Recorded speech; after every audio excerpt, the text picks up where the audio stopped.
It's a beautiful Monday afternoon. We are here again to take a look at issues as they affect you and I want to talk about the continent of Africa and the program Africa Discourse. I am Wilson Marshall. Today is all about the life and times of late Egyptian President HOSNI MUBARAK.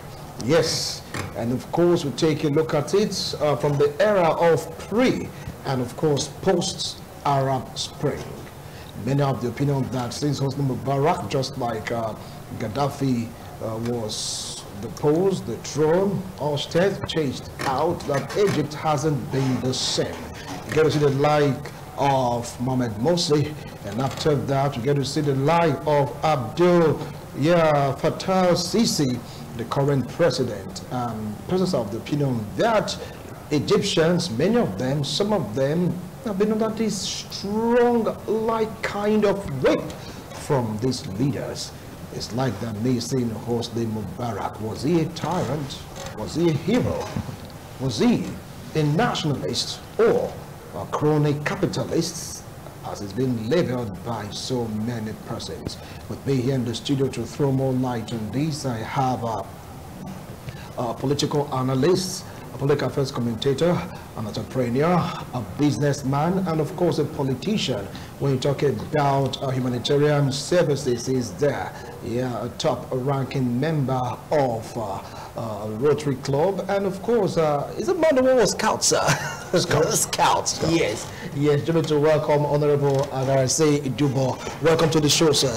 Thank you appreciate your coming. Glad to be here. All right. And sitting very close to him is a legal practitioner, a human rights activist. When you talk about political issues, he is well grounded, both local and international. Both of them are grounded, yeah, locally and internationally. When we want to take a look at political scene. Join me to welcome Barrister Matthew Edega. Say, welcome to the show, Barrister. Thanks for having me. I appreciate your coming. And of course, as the name represents, you know, he is a legal practitioner. Okay, let's put this topic on the road. HOSNI MUBARAK became the president of Egypt in 1981, and for close to 3 decades of thereabout, he has been there piloting the affairs of Egypt until something happened in Tunisia that led to the Arab Spring that saw him chased out or ousted or pursued, and he was forced to step down from power. And ever since then, according to historians, Egypt has not been the same. Barrister Matthew, let me come to you on this. How do you feel about this man, Mubarak HOSNI? What I feel about HOSNI MUBARAK is not as important how the Egyptians feel about him. He wasn't a Nigerian president, and I'm a Nigerian. My opinion about him might just be a distant observer's opinion. But to those whom he led, the people of Egypt, I think he ended badly. Because if you have ruled the people for 29 years, and your party gift was to be chased out of office, it means they were disenchanted with your performance. Oh, disenchanted with your performance. Yes, okay, yes. Fine. I'll come back to you on that, because many persons, they have different opinions and of course different view about this great leader. Honorable Agarase Idubo, do you share the same views with Barrister Matthew? Yeah, the result of his leadership, like my friend just said, the result, if you have to do a scorecard, he scored very poorly. But look at even his 30 years of administration. It's not as if they liked him all these years, but it was just like, you know, a dictator all through. None of the elections, except the last one, that people actually contested with him. Even in that one, he muscled everybody out and rigged the election. But having said all of this, all the things we hear now, corruption, corruption, corruption, corruption. I also read a few commentaries, and they said there is no firm proof that the man was as corrupt as being portrayed by the Egyptians. Like my brother said, I mean, he's not a Nigerian president, so we are not too, we as Nigerians, when we express views, we only be expressing views like we heard people talk about. But the real Egyptians believe that the man never did well. And if they had to like force him out of office, like you said, it already suggests to us that they never liked him. Because if, from what I also read in view of a few things, he was too dictatorial for the people to like him. There's no way you can like a dictator who can imprison people for reasons best known to only him. I mean, you are taking a person to a prison that is not known to anybody. Just create one somewhere and go and imprison somebody. I mean, for a man like that who never respected human rights, nobody will like him. Clearly, he was a disrespecter of human rights. Every of his actions, even though it's the corruption part of it now, from what I also read, it's not as bad as people talked about it, but because one report said to the whole world that the man was not very corrupt. But the people are saying he was corrupt. But to what extent or degree is what maybe they understand by themselves, but we don't understand. But I think the man didn't end up well. If you have done for 29 years and only to be driven out of office, it has rubbished your 29 years of service. So that suggests to us that we who are Benin will say, Agbonta, the end part of your life should be better than the beginning. So if the end part of your life is like this, then of course all the 29 years of administration is just rubbished. So to me, you must live your life well to end well. You must live your life well to end well. Now let's take a look at Egypt in the Middle East. Though it's the northern part of Africa, the role they played during the time of HOSNI MUBARAK, some of the opinion that this man was a symbol of peace. After all, he was able to maintain a little of stability when you talk about the Middle East tension. Yes, as per his performance in the diplomatic circle, international diplomacy, I think he was a smart leader. Okay. History had it that he was in the Air Force, the Egyptian Air Force, was an officer of the Air Force. He flew bombers, fighter jets, to even fight during the Egyptian-Israeli war. And he was the hero of that war, by historical accounts. And that endeared him to the heart of the Egyptians. I'm sure that was why when he led that coup, whatever led to the assassination of the Awad that he assassinated, Was he him? I only know that the man before he was assassinated. I really don't know how he came in. That he succeeded. So it's like he was popular to that point by reason of his own performance during the war, his involvement. But when you now rule for 29 years, from 1981 to 2011, when he was eventually eased out by a popular movement, a revolt, uprising, he had done, I wouldn't say well, he did his best to ensure that there was a stable or stabilized Egypt. But at what cost? That is a topic for another discussion. Because you could enforce stability by crude force. You can also ensure stability by good governance. People accepting you as their preferred leader and buying into your policies and programs. If you achieve stability through that route, then you are a genius, a good leader, a great leader. But if all you are doing is to build underground dungeons and create concentration camps to bundle whoever is against your policies, and you call that stabilization, that is no stability. When you apply crude force to silent people and make them not oppose, you kill all opposing views, you suppress all dissenting views. Stability achieved through that route is a piece of the graveyard. After a period of suppression, no matter how long it lasts, there will be an explosion. I'm sure that was what happened at the end of the day. An explosion. The people rebelled. Okay. People rebelled because of what started off in Tunisia and led to the Arab Spring. They have been not seeing this animosity against them. Right. So when the window was opened, they exploited it. and he flushed him out. All right, now let's focus on stability. He talked about the method being used by HOSNI MUBARAK, according to so many reports, isn't that palatable. But there was a reasonable peace in that region. After all, that really made the U.S. to parley with HOSNI MUBARAK to ensure that lasting peace. What do you feel about this method? MUBARAK was a pro-West leader.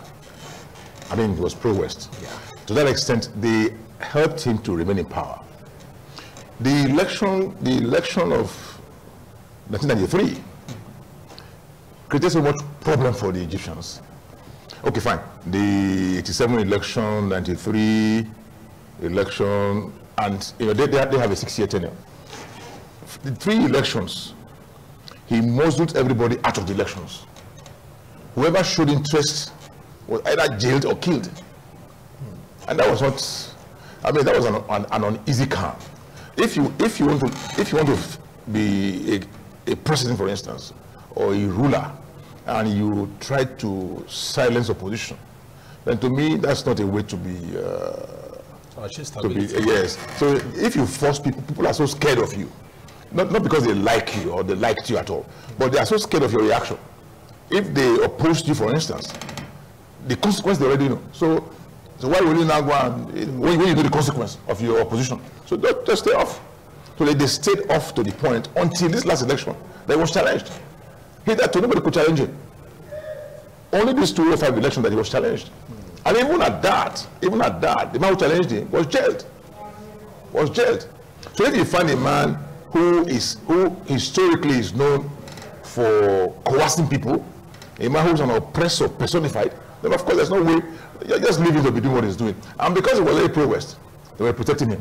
Because I'm coming to that. Yes, pro-West, he was being protected, as saying it's like the Americans didn't see anything wrong with what he was doing because he's doing the right thing. He got so much support for his position about, I mean, even though Egypt is an Arab country, well, the man was not doing the Arab bid for Egypt. He understood how to, like he said, he understood the elements of administration. So he understood all of that. So he was playing smart. Egypt is an Arab nation, but it is not allowed that to play on. Even when Syria and Saudi Arabia were fighting, this man is weakening the Arab structure in Egypt. He kept on, and to the amazement, to the happiness of the West, and they kept him because he was not doing 100% pro-Arab, bidding. So for me, I think he stayed on in power because he had support, and it was when America chose to back out, because the 90% votes he got and killed up about 100 people, they now felt, come on, this is not right. They now say, no, we can't continue to back this man. If people are protesting like this, we cannot work against the interest of the majority of the people, because if they had continued to back him, maybe by now more things would have happened to the negative. So I think what the West saw to back out from the support of MUBARAK was to allow, so to speak, peace to reign in Egypt. But is there peace now? We are coming to that. But is there peace now? We are coming to that now. You just hold on. Now let's take a look at the support from the West. He's been there for 30 years before he was chased out of office. Now he talked about the West backing him up because of his pro-Western antecedent. Now, if you take a look at it from that angle, do you think that, according to reports, it was like, a Western stooge used and dumped by the West when the time was right? How do you feel about that assertion? When dictators cry foul, when they fall out of fortune with their fellow conspirators against the oppressed, it becomes a very hollow cry. Hollow and empty. It does not elicit any sympathy from a reasonable mind. Like he rightly said, he was protected by the West. In the international diplomatic circle, when the West, when you are in their favor, when you serve their interest, they will overlook your nuisance activities. But if that if the new activity can become aggravated as to a point that is going to rub on their own integrity or reputation internationally, they will stylishly excuse you. Look at Mubarak. He was able to maintain a robust relation with Israel. But what brought it to limelight was the fight against Israel. So when he now comes to his personal ambition, he has to cleverly and craftily align with Israel. That alliance was because he wanted to secure his own power, his hold to power. But that brought peace. When you say peace, is it peace of the graveyard you are mistaking for peace? But peace is peace anywhere. No, peace is not peace. If you suppress the people, that even when they are angry, they are afraid to express their anger, that is no peace. Peace should be holistic. It should be real. You don't fake peace. People who are at peace with themselves, you know from the happiness they exhibit. If you are saying there is peace in the midst of fear, it doesn't mix. It's a paradox. People who are afraid cannot be said to be at peace. If you are so scared here now, you say this place no noise, everywhere is peaceful. It's only calm. It's not peaceful. Calmness is not peace. It can be a function of fear. It can be a function of apprehension. It can also be anchored on frustration. What are we going to do? We can't do anything. Let's just you relax in despair. So I am not sure the peace he achieved was not was the real peace. It was counterfeit. It was bought with the currency of fear, intimidation, and repression. Yeah. Fear, intimidation, and repression. Now, some pundits are of the opinion that the reason why the protest against Mubarak really succeeded or really heated up was because of the support from the Arab League.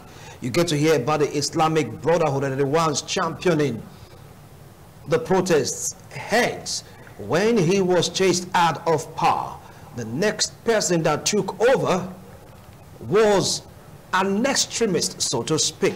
Is there an element of truth in their own hypothesis? Yeah, basically, he never allowed extremism.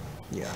He didn't allow extremism, even though he's an Arab person, but he didn't allow them to be extreme in nature or behavior. It's very clear that, okay, some will say he was a very nice person. Those who ever worked with him. But at times I wonder, my brother, why will a country have endless tenure? I mean, you can run endlessly. Life is done four terms. Was even going to seek a fifth run. I mean, their constitution should also have been amended to a point that you can do one or two. Because for a 6-year tenure, a man can do multiple tenures. I mean, that to me will allow for corruption. Because if you have endless stay to power, then you can, now they are blaming him for empowering his children, his daughters-in-law, his wife, his uncles. Why not? He might have been there for 20, 30 years. What will he be doing with himself? The system should have disallowed him from doing a third term. If six years for me is a long enough time to achieve any objective, okay, fine, you've done 12. You've done 18. You've done 24. Going to 30. You 30. And you're looking at 36. If not because of health reasons. Because, I mean, like, when he was in his 80th birthday, he was like carried there in clutches. So he was not looking too strong. At 80. So, but happens to all of this. In a country of 80 million people,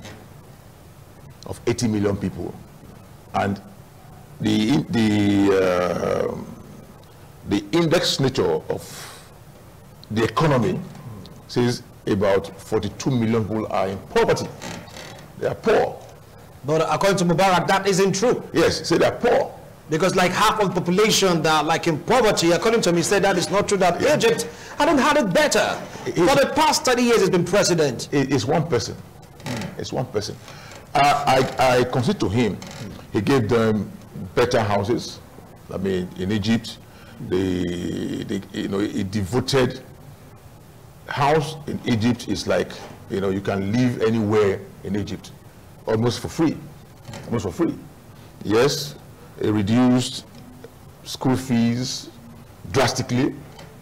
I mean, they have some very basic things. Yes, these are things you like to measure prosperity, but their pockets were very lean, and their stomachs were flat. Happy there to spend their money. Yes, the stomachs were flat. When you have free house, free education, what do you need money for? What do you need the money for? You have the basic needs. What do you need it for? But the stomachs were flat. Pockets were flat. So very honestly, there are a lot of other things to do with money. He, to that extent, did some. I'll give that to him. He did well to that extent.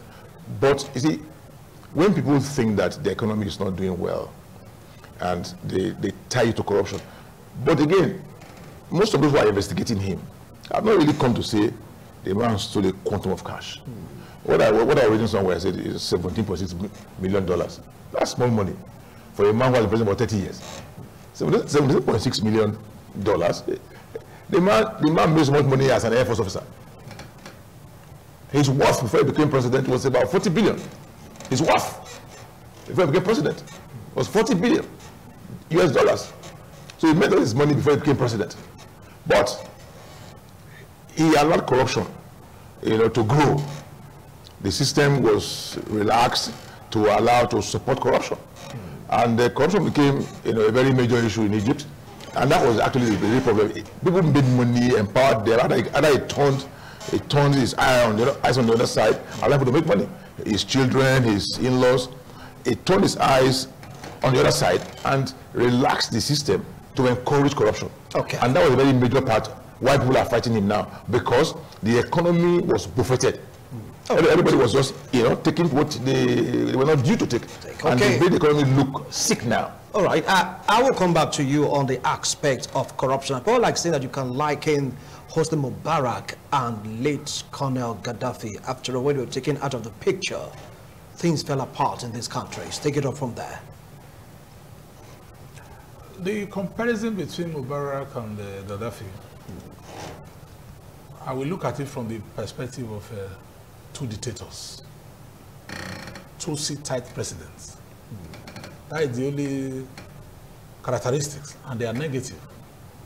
That is very common. No matter how good you are, you should know when to quit the stage as an actor, when the vision is loudest. And if you feel you are too good, and you are the best ever, you are not the maker of yourself. The God that made you so good has also made people even better than you. He doesn't need your permission to create a better version of Wilson. He's the real maker. So perfection lies in the Son, not you. So if you are a mortal and you know you have access to power and you have a vision, tailor that vision in such a way that it is tied to a time frame. And the time frame must not be so bogus as to make it look like you alone can do it. That if you die, the vision will die. If a vision dies with the bearer, it's not a very heady vision. A heady vision pushed by a visionary leader can be achieved through his methods, people with methods. These two people refuse to mentor anybody. They saw themselves as a permanent maximum leaders. But they have followers. A lot, of course. They mentor to the extent that even people in his cabinet became leaders after they were gone. Take a look at Sisi. What about Khalifa? These are strong men in the administration of these leaders. You are telling me they took over from them. Sisi did they relinquish power to them? When you are bundled out, somebody come to take your seat. It's different from when you consciously groom somebody or mentor people. Build institutions, don't build the country around your personality. That was what the two of them did. It's a negative trait of in leadership. If you are good as they claim to be, create people who are better than you. Build a vision along succession line. Build an institution even. So that even if you put somebody who does not have the vision, who is not the original owner, does not have that kind of vision, institution will be able to to manage the vision you have established. For instance, we all drive cars.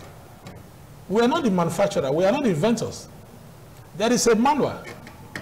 When you buy an airplane, there is a manual. Even the pilot that is trained, we have to go through the manual to know the model of the plane and how to fly it.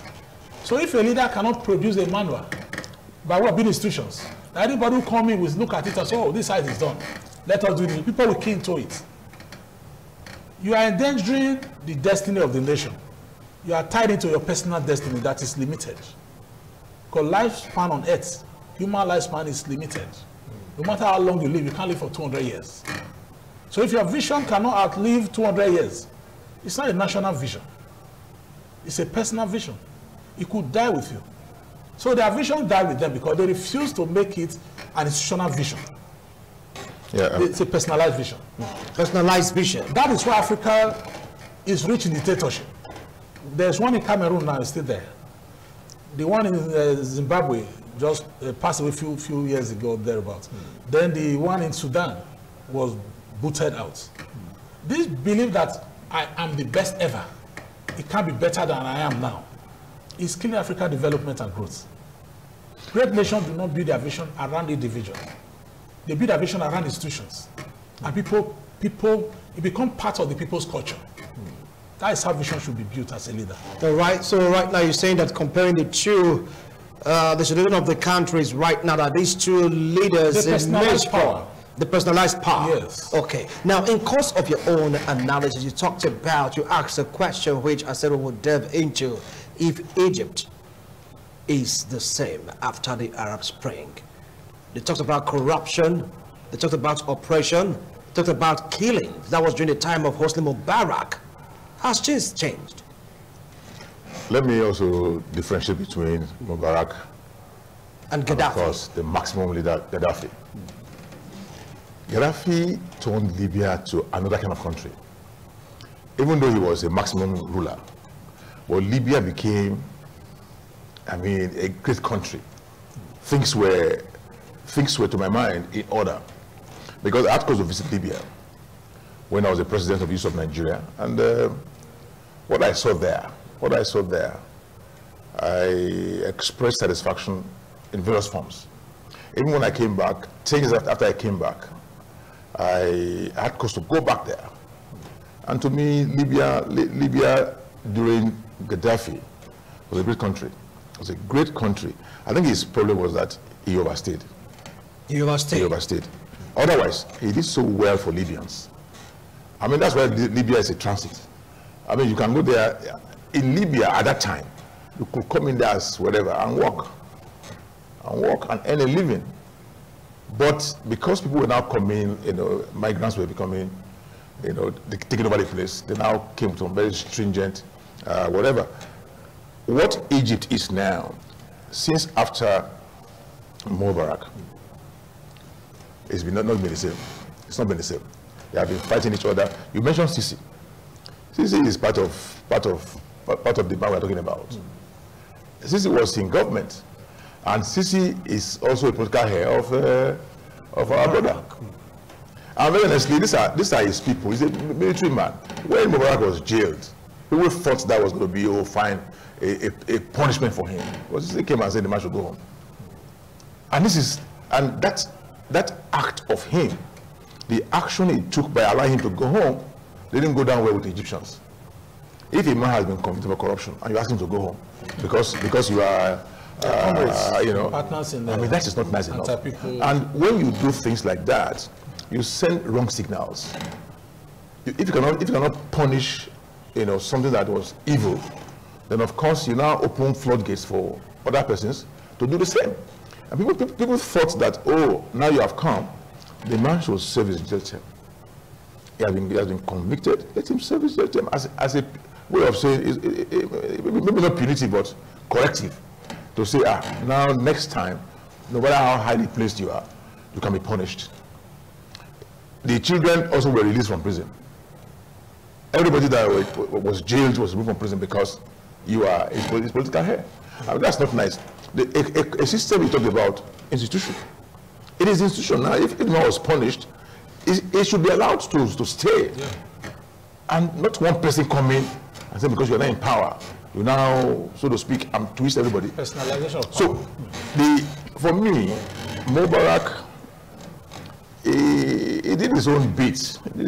But I quarrel with the length of time he stayed. I mean, there's no reason why anybody should just personalize. I mean, you're only a life president. You should not personalize that kind of thing. There are so many persons who could do what you think you can do best. They could come in and add fresh and new ideas. But for you to have stayed for 29, even more 20 years. Why did I to leave? Yeah, I mean, would have still be there. In 2005, after the election, he openly made a proclamation for a life presidency. But his supporters now said to me, okay, no. After he muscled them to win the election, he was going to now establish a law that will say now you are there for life. I mean, is Africans should start to learn. And because of the fact that he wanted to be there for life, he instituted so many terrible things. He no more respected any good opinion. If you have anything that is different from how he feels, he sends you to jail. If you have anything different from what he believes, he will kill you. That to me is not a way of making people to feel that you are doing well. If you are a leader, then listen quietly to opposing views. You could learn from their views. Everybody opposing you, it's not because, okay, some are just opposing for the purpose of opposing you, but some, they oppose you to correct you. And once you listen to opposition, any government without opposition cannot be said to be a good government. So when people oppose you, you listen to the opposition. You could learn from the opposition. And that could make your government better. Okay. Because if they say this thing you are doing is not right, and you learn and you try to, so to speak, correct those things, then of course you can go on and on and on. But if you say nobody must oppose you, that you know all, then of course, one day they will come back. Somebody said if you make peaceful change, impossible. You make violent change, inevitable. Okay. So that's what he had. Okay. Now take a look at Egypt today.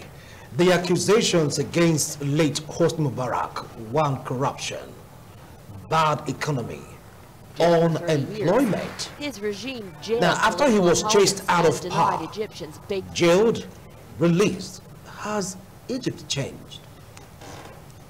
That is what I meant when I said institutionalization of power and vision is the best bet for real national development and advancement. The death of a president should not translate to the death of a nation. If Egypt dies after his demise, it means he killed Egypt before he died. How? In what terms?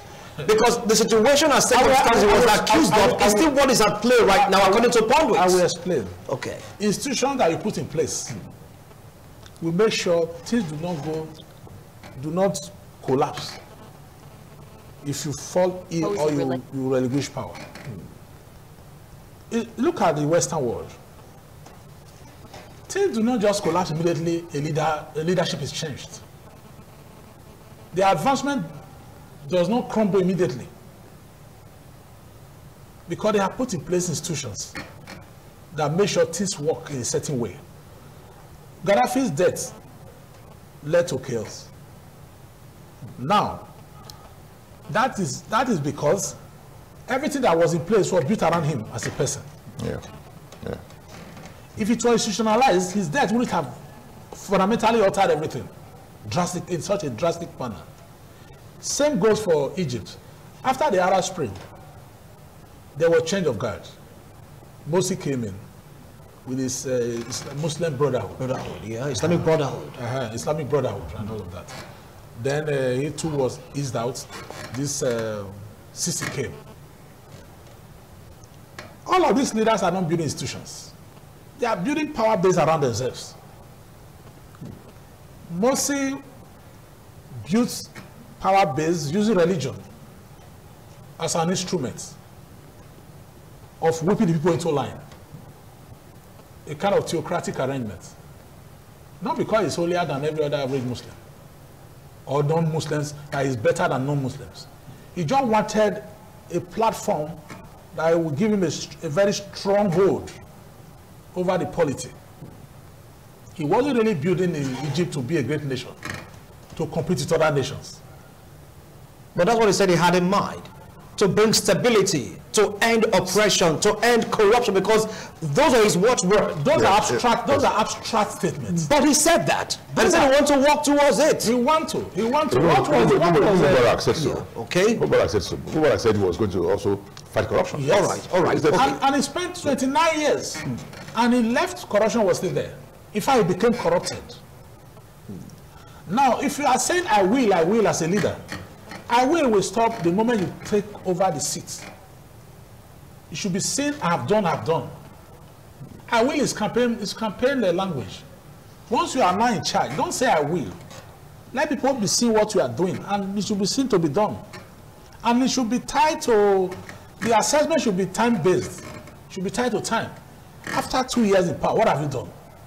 After 10 years, what have you done? If after 29 years you are still saying I will do something, and that thing you claim you were going to do since 1981, you are still planning to do it. In fact, at the end of the day, it is like you are undoing what you promised to do. If he did all those visionary things he said he was going to do, if actually there was a vision at all that was what they sought. Africa as a continent today, we are handicapped. Africa virtually is a consuming nation in terms of technological goods. Is Africa not big enough to have some countries that are developed? If we really have visionary leaders, look at China. There is corona in China now. We are all shivering here, not just because of the disease itself. Because with our life virtually is dependent on China. They are building our rails, they are building our bridges, constructing our roads. All our electrical devices, they are coming from there. If we had an alternative market in Africa, it would have affected us less.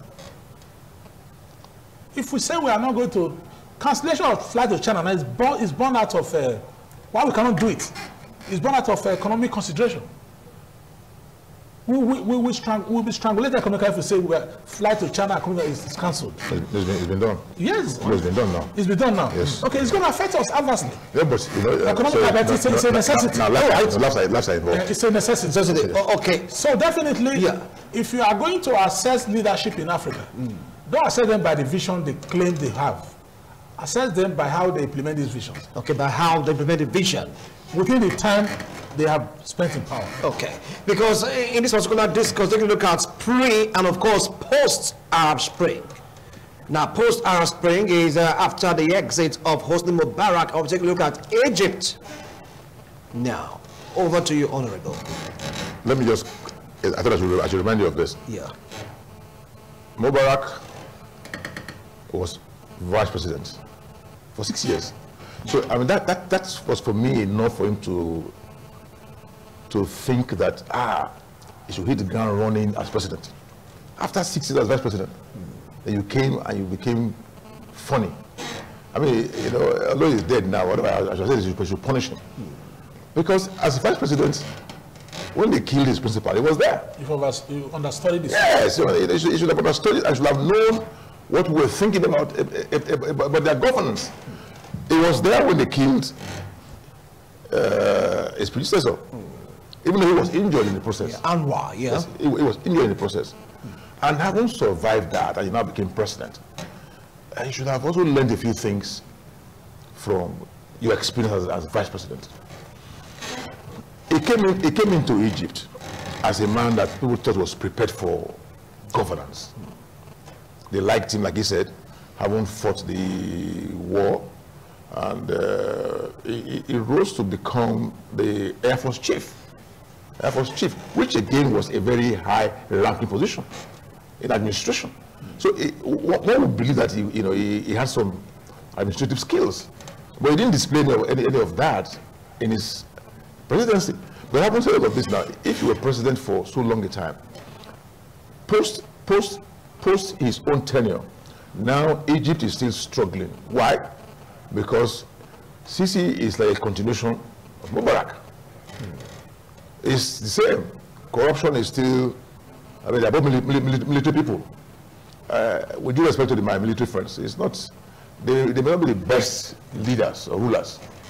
Because as far as they're concerned, a full-blown military man is not used to taking instructions. But he has dropped the khaki, so to speak, right now. Let me tell you. Because to be in Nigeria, he has put on the agbada, or over there put on the suit. It's in the blood. It's in the blood. Wow. A military man who has risen to that kind of position, it's in his blood.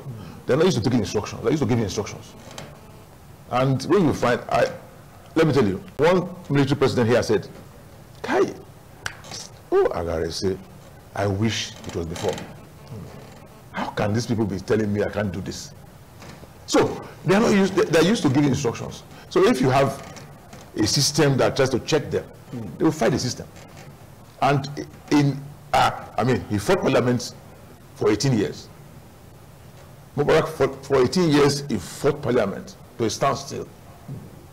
That everything was doing. He gave instructions, and they were complying with his instructions. So I would say all of this. Egypt for now is not better than it was, because there's still corruption. There's still, these things they call dictatorship. The president now is so dictatorial that it's a continuation of the Mubarak administration. Now people are even more in jail now than in Mubarak's administration. Last week they said he jailed 15 people. Why? Because they just mentioned that he didn't do well in one outing, just one outing. I think he addressed the community, and a few things happened after the address, and some people just complained about it. Just 15 people killed them. So what kind of system is that, where people can be so scared, can't even make comments? But I've always said to people, once you are beyond being advised, then you just must ask yourself that you are a nobody. A faith leader. Once nobody can advise you, or once you think that you know everything, you are the only one who knows everything, every other person must take instruction from you, even when you know that they know, and you think that they must. No, for me, I look forward to a leadership where the leader can understand that yes, God has placed me here for a purpose, and the purpose is to better the lives of the people, is to take your country from one level of grace to the other, not to take your country from grace to grass. Okay. So you must tell yourself. So if anything you do, like I said, you must do self-appraisal. Every year you look at yourself.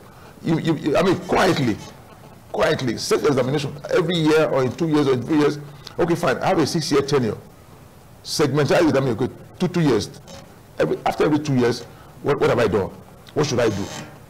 What have I done that I shouldn't have done? You look at all of this and you move forward. But if you don't do a self-appraisal and you just sit down, yes, some people have ruled for 8 years in this country, only to realize after 8 years, my tenure is coming to an end. After 8 years. Have you not done anything? Yes. I need extra time. My tenure is coming to an end. So if you strategize properly, yeah, you have a 4-year tenure. 2 years after, 2 years has just passed. How have I fared? Privately, not even anybody assessing you. How have I fared? I promise to do X, Y, Z. Where am I now? Have I done X? Have I gotten to Y? Then if I haven't, why didn't I get to Y? Okay, how am I going to get to Z? Then you put all of this in place. But don't just sit down, they don't care, they don't think, and you're doing it. So leadership, people must be strong enough to make leadership answerable to the people. People. Okay. Now, do you see our Sisi living, succeeding, and eventually being shown the exit door the way Mubarak and of course Morsi was? There is a common adage that if the traveler ahead of you take a particular route and they never return, and you also decide to follow their footsteps, you are also likely to end up not returning. If dictatorship and dictatorial tendencies was what led to the ugly end of Mubarak, where he became from being a darling of the people to the most unwanted leader among his own people. And Sisi is towing that same dictatorial line. It's natural for you to predict how he will end up. Because people who hate dictatorship under Mubarak cannot now graduate to be lovers of dictatorship under him. Like I said earlier on, you can suppress people and they become calm. When they have the opportunity in future, they are going to revolt. People will rebel. It's inevitable. It's a matter of when and how. So if Sisi is smart, he should have learned from Mubarak experience and be a different leader, a pro-people's leader. As much as people, the West, want to like him for being able to achieve stability, the same kind of stability that Mubarak was able to achieve by force. Stability by force cannot be, it doesn't have durability. So long the force is there, there will be stability. What if the force is there is a counter force or it's not resisted? For instance, it's a natural thing. It means when there's a superior counter force, the stability will be shattered. But if it is achieved through consensus, people are happy with you, they are pleased with you. Even when you are asleep as a leader, the led are not, they will be looking for you. Where is our leader? We are not seeing him today. It's not that when you wake up, they run into the house and say, he has come again. No, this man will kill somebody again. We don't know his plan. That is not the kind of peace we should celebrate. Yeah.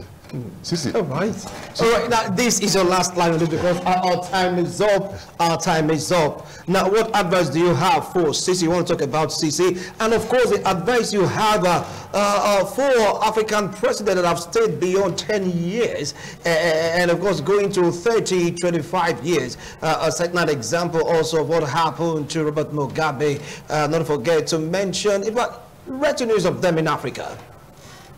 Nobody should even stay more than 10 years. Nobody should stay more than 10 years.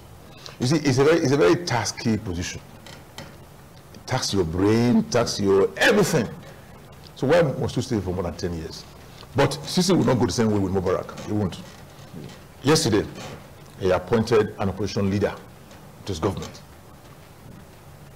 Apparently believing that could do some checks. You know, after last week's mistake, yeah, I'm sure he repented of his actions, and yesterday he appointed an opposition person to his government. The one he chose by himself. Yeah, but it's an opposition person. But he chose the person in question. Yes, it's an opposition person. Okay. Known opposition person. Known. So that person also will have some scruples. Yeah, that will believe that, okay, fine, now it's not going to start to fight the president, but he will express some views which will be protective of those who are on the other side. But I won't say all of this. For African leaders, if God has granted you grace to rule for 10 years, maximum, just tell yourself, God, thank you very much for this opportunity. And you should, by your, even if they come and do 20 years, tell them, thank you very much. Not over the button. Do 10, maximum 10 years for those who have 5-year tenures. But for a Nigerian president, just do your 8 years. Don't be thinking about going and coming. Do your 8 years and thank God for a successful administration. Because whatever we're able to do, I mean, that to me is suggestive of failure. So maybe people should be tried for failed governance in this country. Not only failed bank now, failed governance. Failed leadership. Failed leadership. People should be tried for failed leadership. Because, you see, it's our collective patrimony you are wasting. If you say you are our leader and you have not ruled effectively well, then of course, you have taken us backwards. We wasted our national destiny. We're not pedal backwards. So if you rule well, even for 1 year, in 1 year you can determine the direction. The legacy we are leaving. Everybody will look at you, oh, this guy, we know his direction. People are seeing you as directional. It's a model. Not when you just end up not, come on. Thank you so much, gentlemen. You can see the PD telling me to call it a wrap. Well.